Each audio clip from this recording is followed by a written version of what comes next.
Hi guys, welcome to a new video on Deck 2. This time not from the simulator, but I hope you enjoyed the last video of me doing an engine failure in beautiful island of Corsica on the Embraer 195. But this time we will talk about the power plant start-stop selectors on the Embraer 195. We did hear a lot about the start-stop selector or the fuel switches on the news about the 787, and I thought it would be interesting to give a little bit of a perspective on how the start-stop selector or maybe the pendant to the fuel switches on the 787 work on the Embraer 195, because we have a nice, very nice protection system on the Embraer 195 for the start-stop selectors that will prevent an accident like this, or maybe it was not an accident, we don't know at this point specifically, but it doesn't seem like it was an accident. But nevertheless, this would have not worked on an Embraer, on an E-Jet family aircraft.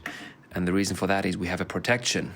And I will read from our from one of our manuals, and the stop selection of the start-stop selectors. I will put a picture right here so you can see. Commands the FedEx to shut down the engine provided their associated thrust lever is in the idle position.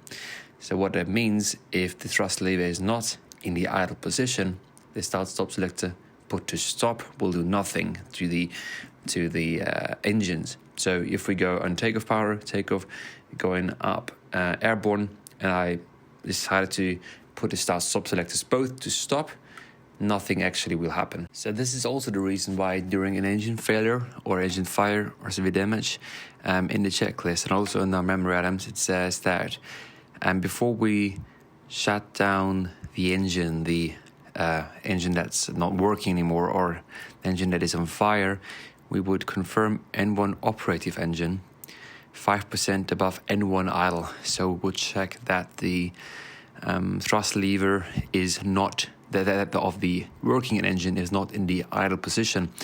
And that alone will ensure that even if we would then put the wrong start-stop selector to stop, it would not shut down. Something like this happened to the ATR somewhere in Asia, I think.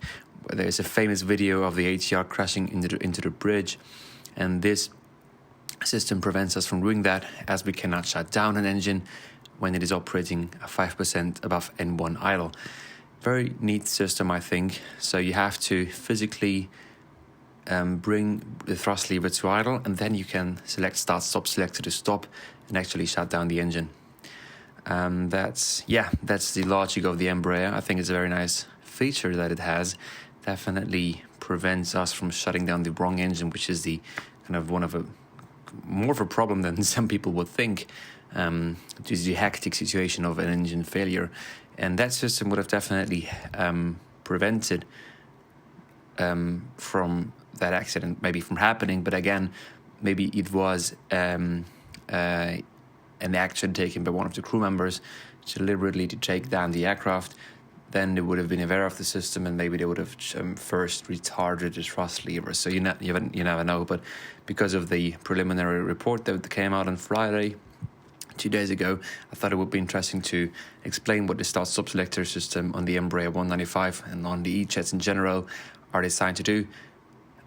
So very nice design, I think, of the E-Jets, nifty.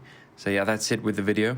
I don't want to be going too much detail of the 787 crash. I'm not an expert, but the design of the start-stop selectors, or maybe fuel cut-off switches, it's not exactly the same, but it serves the same purpose.